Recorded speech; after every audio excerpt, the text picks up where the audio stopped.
Good evening class. हाँ चलिए अगला सेशन कंटिन्यू कर रहे हैं। जो लास्ट टाइम कहीं ना कहीं हम लोगों ने क्लास ली थी इसी की विद्युत धारा के चुंबकीय प्रभाव, वो पहला पार्ट था, ये उसका कहीं ना कहीं सेकंड पार्ट है।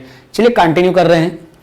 देखिए चुंबकीय क्षेत्र में किसी धारावाही चालक पर बल, जब किसी चालक को किसी चुंबकीय क्षेत्र में रखकर उसमें विद्युत धारा प्रवाहित की जाती है तो चालक पर एक बल कार्य करता है जिससे चालक एक निश्चित दिशा में घूम जाता है। इस चालक पर लगे बल की दिशा को फ्लेमिंग के वाम हस्त नियम, देखिए अब फ्लेमिंग के ये तो पॉइंट आपको जानना पड़ेगा। एक होता है फ्लेमिंग के दाएं हाथ का नियम और एक होता है फ्लेमिंग के बाएं हाथ का नियम। दाएं बाएं हाथ से कहीं ना कहीं क्वेश्चन बहुत आते हैं। अगर इस पॉइंट को यहां पर हम छोड़ ही दें, तीन शब्द अगर हम जाने यहां पे फ्लेमिंग यूज करते हैं, जिसको अगर हम बात करें एक अंगूठा यूज करते हैं, जिसकी अगर हम बात करें अंगूठे की बगल की उंगली जिसको हम तर्जनी कहते हैं, और जो मध्य होता है उसे कहीं ना कहीं हम मध्य उंगली के नाम से जानते हैं। तो देखिए फ्लेमिंग के यदि हम अपने बाएं हाथ के उंगलियों को इस प्रकार फैलाएं कि तर्जनी, मध्यमा तथा अंगूठा तीनों एक दूसरे के लंबवत हों। लंबवत का मतलब समझते हैं ना, 90 डिग्री का कॉन्सेप्ट बनता है। तो तीनों मतलब आपका एक प्रकार से अगर हम कहें ऐसे अगर देखें तो अभी आगे फिगर होगा, बहरहाल हमें बनाने की आवश्यकता नहीं अपने अकॉर्डिंग। दूसरे के लंबवत हो तब यदि मध्यमा धारा की दिशा में हो और तर्जनी चुंबकीय क्षेत्र की दिशा में हो तो अंगूठा चालक पर लगने वाले बल की दिशा को व्यक्त करता है। मतलब मेन पॉइंट यही पूछा जाता है कि अंगूठा क्या प्रदर्शित करेगा और क्या कहते हैं तर्जनी क्या प्रदर्शित करेगी और मध्य वाला क्या प्रदर्शित करेगा। तो अगर आप यहां पर देखें बहुत ही सिंपल वे में इन्होंने लिख दिया है, चुंबकीय क्षेत्र अगर हम कहें तो चुंबकीय क्षेत्र कौन दर्शाता है, ये तर्जनी दर्शाता है। और विद्युत धारा अगर हम बात करें तो ये आपका मध्यमा दर्शाता है, और अंगूठा अगर हम कहें तो अंगूठा आपका क्या दर्शाता है, बोले तो बल दर्शाता है। तो एक कॉन्सेप्ट और एग्जाम में आपके पूछा जा सकता है कि फ्लेमिंग के दाएं हाथ और बाएं हाथ के नियम में कौन सी चीज बिल्कुल एक समान होती है। मतलब बाएं हाथ में भी वही शो होता है और दाएं हाथ में भी वही शो होता है। तो अगर हम कहें जब दाएं हाथ की बात आती है तो वहां पे ना तो बल की बात होती है और ना ही वहां पर अगर हम कहें विद्युत धारा की बात होती है। लेकिन आई थिंक अगर हम बात करें तो चुंबकीय क्षेत्र वहां भी काउंट होता है। देख लेते हैं हम लोग, कोई दिक्कत नहीं है। देखिए फ्लेमिंग के दाएं हाथ, देखिए ये यहां पर देखिए प्रेरित धारा उसे बोलते हैं, वो धारा थी प्रेरित करने वाली है। दाएं हाथ के इस नियम के अनुसार यदि हम अपने दाएं हाथ के अंगूठे तर्जनी, यहां दाएं हाथ का अंगूठा तर्जनी और वही मध्यमा, तो अंगूठे की अगर हम बात करेंगे तो अंगूठा यहां इस बार जो है वह चालक की कहीं ना कहीं गति बताएगा। पिछली बार वाले में अगर आपने देखा होगा तो अंगूठा बल को दर्शा रहा था। ये चुंबकीय क्षेत्र जो है, शायद चुंबकीय क्षेत्र ये जो तर्जनी है आपका, तर्जनी चुंबकीय क्षेत्र उसमें भी था। अगर आप देखें तो तर्जनी चुंबकीय क्षेत्र, तो ये सबसे कॉमन यही चीज है। और प्रेरित धारा जो है ये आपका क्या हो जाएगा, अंगूठा हो जाएगा। ये फ्लेमिंग के दाएं हाथ का नियम है। तो एक बार फिर से हम लोग इसको रिकॉल कर लें पीछे से। अगर हम कहें देखिए तर्जनी इसका चुंबकीय क्षेत्र होता है, ये यहां पर अलग इन्होंने फिगर बना भी दिया है। अगर आप ऐसे करके कहीं ना कहीं उसको करेंगे तो आप अपने अकॉर्डिंग खुद ही अगर यहां पर अगर हम करना चाहें, देखिए तो ऐसे हम यहां पर रख रहे हैं, ऐसे रख रहे हैं तो ये भाई अंगूठा इधर है, ये इधर है, लंबवत करके हमने किया है। तो इस प्रकार से यहां इसने भी दिखाया है कि आप इस प्रकार से भी देख सकते हैं यहां पर, तो यहां इसने भी माना है। तो एक बल मान लिया, चुंबकीय क्षेत्र, विद्युत धारा, और ये दाएं हाथ में। तो बिल्कुल आप इसको देख लीजिएगा स्क्रीनशॉट। बाकी जो ऊपर लिखा है वो पढ़ लेंगे, उससे क्लियर। देखिए विद्युत मीटर तो बहुत आसान चीज है भाई, इसमें कुछ करना ही नहीं है। विद्युत मीटर जिसको हम इंग्लिश में हम और आप क्या कहते हैं, अगर यहां लिखना चाहें तो इलेक्ट्रिक मोटर के नाम से जानते हैं। तो एग्जाम में आता है इलेक्ट्रिक मोटर का काम क्या होता है। तो विद्युत मोटर का जो काम होता है, मेन पॉइंट ये देख लीजिए, सीधा अगर हम बात करें तो विद्युत ऊर्जा को यांत्रिक ऊर्जा में परिवर्तित करना। तो बहुत ही सिंपल कॉन्सेप्ट है। इंग्लिश में हमने लिखा इलेक्ट्रिक मोटर, तो ई पहले लिया, एम बाद में लिया, तो इलेक्ट्रिक टू मैकेनिकल हो गया। इसी का जस्ट अपोजिट एक होता है, यहां पर इन्होंने नहीं लिखा है, शायद आप जानते जरूर होंगे, डायनमो। तो डायनमो अपोजिट हो जाता है, मतलब ये यांत्रिक ऊर्जा को किसमें कन्वर्ट करता है, विद्युत ऊर्जा में। ये डायनमो का काम ये होता है और इसका काम ये होता है। तो विद्युत मोटर, तो इस दोनों पॉइंट को आप जान लीजिएगा। क्षेत्र चुंबक किसे कहते हैं, इसमें दो प्रबल शक्तिशाली चुंबक ध्रुव एन और एस होते हैं, क्षेत्र चुंबक। मतलब पूरा उनका एरिया ही पूरा उनका हो गया। क्षेत्र चुंबक वही पॉइंट है, एन और एस होंगे ही होंगे। आर्मेचर, इसमें आयताकार तांबे की तार की एक कुंडली ABCD होती है जो चुंबकीय ध्रुवों के बीच में रखी होती है, जिसे आर्मेचर कहते हैं। विभक्त वलय, आर्मेचर कुंडली के दोनों सिरे पर दो अर्धवृत्ताकार, देखिए वो सब वहां पे फिगर के अकॉर्डिंग, हाँ इसका फिगर हाँ दिया तो है, यहां पर लौह ब्रश का दिया है ना, हाँ लौह ब्रश का दिया है।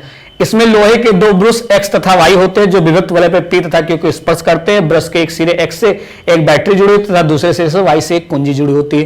बस बहुत ही सिंपल कॉन्सेप्ट है, इसमें कुछ करना ही नहीं पढ़ लीजिए बस इसको, हाँ नोट कर लीजिए, सब इंपॉर्टेंट है आपके। कार्यविधि, कार्यविधि कैसे कार्य करता है इसको ज्यादा हमें डिस्क्राइब करने की आवश्यकता नहीं, पीछे ही है भी वो, और यहां पर कहीं ना कहीं आप इसको बस देख लीजिए, वही लौह ब्रश वाले कॉन्सेप्ट से, इसको स्क्रीनशॉट आप ले लीजिए। इसमें क्या हम बोले, बहुत ही सिंपल है, हाँ सब ये पीछे वाला ही है, सब वही PYADBC, ये देखिएगा, इसको स्क्रीनशॉट लीजिएगा, पढ़िएगा, सब आपको क्लियर हो जाएगा, कुछ भी नहीं है। विद्युत चुंबकीय प्रेरण, देखिए आ गया फैराडे का नियम फैराडे अगर बात करें तो इनका पूरा नाम माइकल फैराडे हम बोलते हैं। फैराडे के विद्युत चुंबकीय प्रेरण संबंधी दो नियम दिए गए हैं, और फैराडे ने ही अगर हम बात करें तो इन्होंने ही नियम दिया, और इन्होंने ही एक चीज का खोज किया है जो जनरली आप जानते होंगे, जिसको हम और आप क्या कहते हैं, विद्युत जनरेटर कहते हैं। जो इलेक्ट्रिक जनसेट होता है, जो आप जानते हैं लाइट जाने के बाद जनसेट लोग स्टार्ट करते हैं, तो उस जनरेटर के भी खोजकर्ता यही है आपके फैराडे।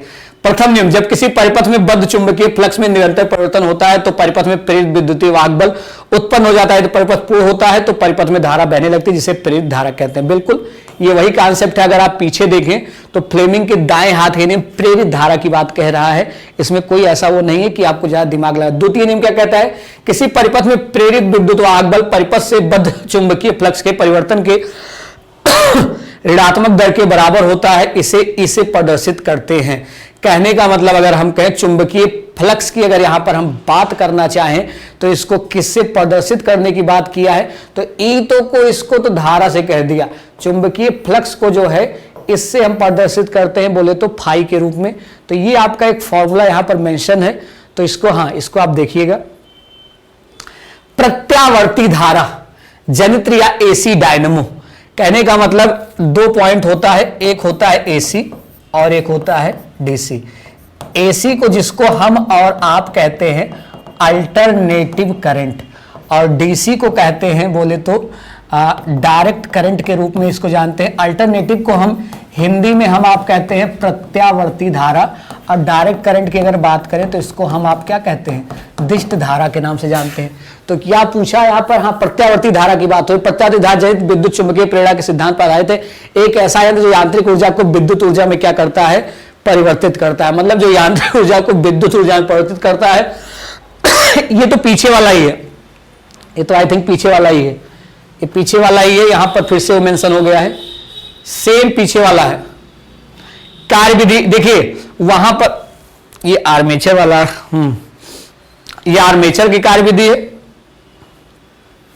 हाँ ठीक है। कार्यविधि आप देख लीजिए, फिर वही चीजें पढ़े, इसको हम पढ़े क्या, देखिए जब आर्मेचर कुंडली ABCD, अब भाई ABCD आप देख लीजिए, आर्मेचर जो है ये आपका A है, ये B है, ये C है, ये D है, ठीक है। चुंबकीय ध्रुव के बीच में घुमाया जाता है, ये घुमाया जा रहा है, ये भाई चुंबकीय ध्रुव है, इसके बीच में घुमाया जाता है।